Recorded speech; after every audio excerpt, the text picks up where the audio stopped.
Subscribe कीजिए हमारे channel Sonipat 24 को। सबसे पहले लेटेस्ट खबरें देखने के लिए बेल आइकन को दबाइए। सोनीपत के पूर्व सांसद जितेंद्र मलिक ने बसंत पंचमी के अवसर पर खुबड़ू रोड रेलवे और ब्रिज के नीचे स्थित चौधरी छोटू राम की प्रतिमा पर माल्यार्पण कर उन्हें श्रद्धांजलि दी। इसके बाद उन्हें छोटू राम धर्मशाला में किसानों की एक बैठक को संबोधित किया। इस दौरान जितेंद्र मलिक ने कहा, आज देश में सबसे बड़ा मुद्दा किसानी से जुड़ा है। यदि दुर्भाग्यवश किसान बिल लागू हो जाते हैं तो किसानों को ही नहीं बल्कि आने वाले 2 से 3 वर्षों में आम लोगों को भी इस बिल के दुष्परिणाम भुगतने होंगे। किसानों द्वारा इन बिलों के विरोध में शांतिपूर्वक धरना दिया जा रहा है। इस आंदोलन में अब तक लगभग 200 किसान अपनी जान गंवा चुके हैं, लेकिन सरकार के कानों पर जू नहीं रेंग रही। पूर्व सांसद मलिक ने कृषि मंत्री जेपी दलाल द्वारा आंदोलन के दौरान जान गंवाने वाले किसानों पर दिए गए बयानों की कड़े शब्दों में निंदा की है। उन्होंने कहा कि मंत्री, सांसद और विधायक सदा ही बनते रहते हैं, उन्हें अपने पद की मर्यादाओं का ख्याल रखना होता है। कृषि मंत्री होते हुए भी उन्होंने इस प्रकार गैर मर्यादित टिप्पणी की है। आंदोलन में जान गंवाने वाले किसानों के परिजनों ने जो खोया है उसकी भरपाई कभी नहीं हो सकती। मलिक ने कृषि मंत्री पर गंभीर आरोप भी लगाते हुए यह भी कहा कि जेपी दलाल दूसरों के रुपयों के दम पर राजनीति करते आए हैं। उन्हें किसानों पर टिप्पणी करने से पहले अपने गिरबान में भी झांकना चाहिए। उन्होंने किसानों के साथ साथ आम लोगों से भी आह्वान किया कि वे राजनीति से परे हटकर इस आंदोलन को मजबूत करने का काम करें। सोनीपत 24 के लिए कपिल शर्मा की रिपोर्ट।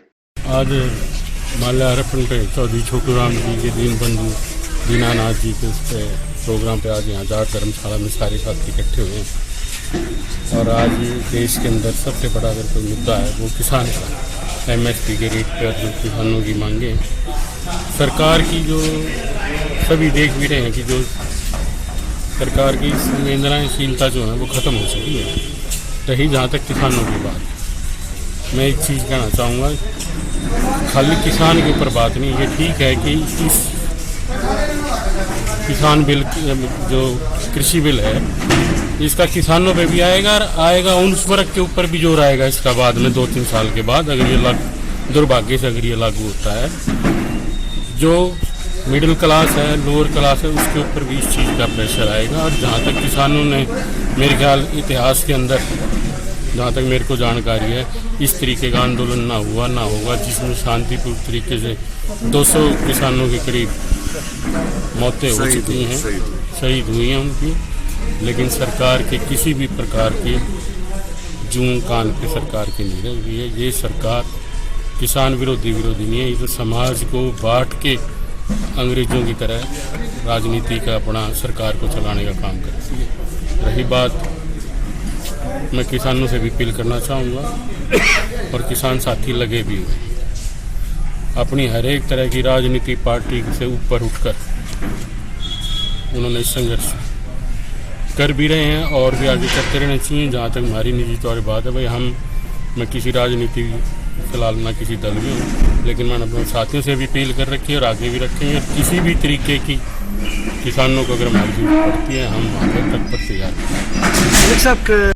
भी है तो मेरी ना आदत नहीं है निजी, जैसे उन्होंने जो बयान दिया है, अगर मैं ये कहूँ तो वो ये देख सुन लें, MLA MP तो दुनिया बनती है, ये कभी पता नहीं किसकी लड़ाइयों में कौन आदमी MLA MP बन जा। बोला भैया, मैं मंत्री से कहना चाहूँगा आप ये पता करवा लें आपके बारे में लोग क्या कहते हैं। आपके बारे में ये कहते हैं कि भाई टाली के सारे पैसे ले रहे हो, टाली के पैसे। टाली मैं जो स्वर्गीय सुरेंद्र जी थे, चौधरी बंसीलाल जी के लड़के, बोला तू उनके पीछे ले गया, तू राजनीति कर रहा है, अपना धंधा कर रहा है, तो दूसरों के बारे में कहता है आदमी को अपने गिरबान में झाँक के रखना चाहिए। दूसरों के बारे में कहने से पहले किसी के परिवार का सदस्य गुजरता है, उस परिवार को सबसे पहले पता चलता है कि उसकी कितनी उनको ज़रूरत है, कितनी। किसी परिवार के बारे में, किसी किसान के बारे में, किसी भी व्यक्ति के बारे में कोई आदमी बोलता है, ये इस पद पे बैठे हुए लोगों को शोभा नहीं देती। लेकिन ये दुर्भाग्य है कि पता नहीं इस राजनीति में कौन आदमी किस कुर्सी पे बैठ जाए, ऐसे बोलने लगे। लोगों को पद की मर्यादा रखनी चाहिए।